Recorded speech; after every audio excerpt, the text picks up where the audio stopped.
తెలంగాణ ముఖ్యమంత్రి రేవంత్ రెడ్డికి ధన సేకరణ మీద ఉన్నంత ధ్యాస ధాన్యం సేకరణ మీద లేదని బీఆర్ఎస్ మాజీ ఎమ్మెల్యే జీవన్ రెడ్డి విమర్శించారు. 1450 కోట్ల వడ్ల కుంభకోణం జరిగిందని ఆయన ఆరోపించారు. తెలంగాణ భవన్లో జీవన్ రెడ్డి మీడియాతో మాట్లాడారు. ఐఎన్సీ అంటే ఇండియన్ నేషనల్ కరప్షన్ పార్టీ అని మాజీ ఎమ్మెల్యే జీవన్ రెడ్డి అన్నారు. కొనుగోలు కేంద్రాల్లో ధాన్యం సేకరణ ప్రక్రియను వేగవంతం చేయాలని కలెక్టర్ రాజీవ్ గాంధీ హనుమంతు అధికారులకు సూచించారు. ఇందల్వాయి తిరుమన్పల్లిలో కొనసాగుతున్న వరి ధాన్యం కొనుగోలు కేంద్రాలను అదనపు కలెక్టర్ కిరణ్ కుమార్ తో కలిసి కలెక్టర్ శనివారం సందర్శించారు. కామారెడ్డి జిల్లా జుక్కల్ నియోజకవర్గంలోని బీఆర్ఎస్ పార్టీ నిజాం సాగర్ మహమ్మద్ నగర్ మండల ముఖ్య కార్యకర్తల సమావేశంలో జహీరాబాద్ బీఆర్ఎస్ పార్టీ అభ్యర్థి గాలి అనిల్ కుమార్, బాన్స్వాడ ఎమ్మెల్యే పోసాల శ్రీనివాస్ రెడ్డి, జుక్కల్ మాజీ ఎమ్మెల్యే హనుమంత్ షిండే పాల్గొన్నారు.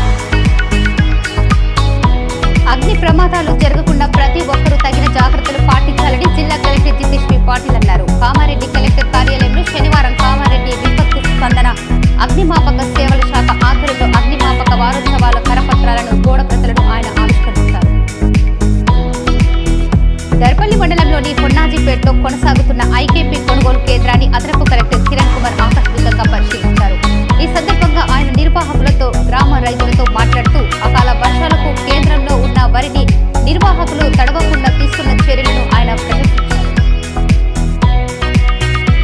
ఇందల్వాయి గ్రామంలో వరి కొనుగోలు కేంద్రం వర్షంతో తడిసిన వరి ధాన్యాన్ని పరిశీలించి డీసీఓను వివరాలు అడిగి తెలుసుకున్న జిల్లా collector Rajiv Gandhi Hanumanthu, additional collector Kiran Kumar, DCO Srinivasarao, DSO Chandraprakash, MRO Venkatrao, society chairman Govardhan Reddy, CEO Ratan పాల్గొని కలెక్టర్ కు వరి ధాన్యం వడ్లతో తడిసిపోయిన వివరాలను అధికారులకు వివరించారు. ఆర్మూర్ పట్టణంలోని అగ్నిమాపక వారోత్సవాల పోస్టర్లను ఏసీపీ బస్వారెడ్డి ఆవిష్కరించారు. ఆర్మూర్లో కురిసిన ఎడతెరిపి వర్షాలతో ఇసపల్లి రోడ్డులో బ్రిడ్జి వద్ద వాహనదారులు ఇబ్బందులు పడ్డారు. ఆర్మూర్లో అకాల వర్షానికి వరి ధాన్యం తడిసి ముద్దైందని రైతులు ఆందోళన చెందుతున్నారు.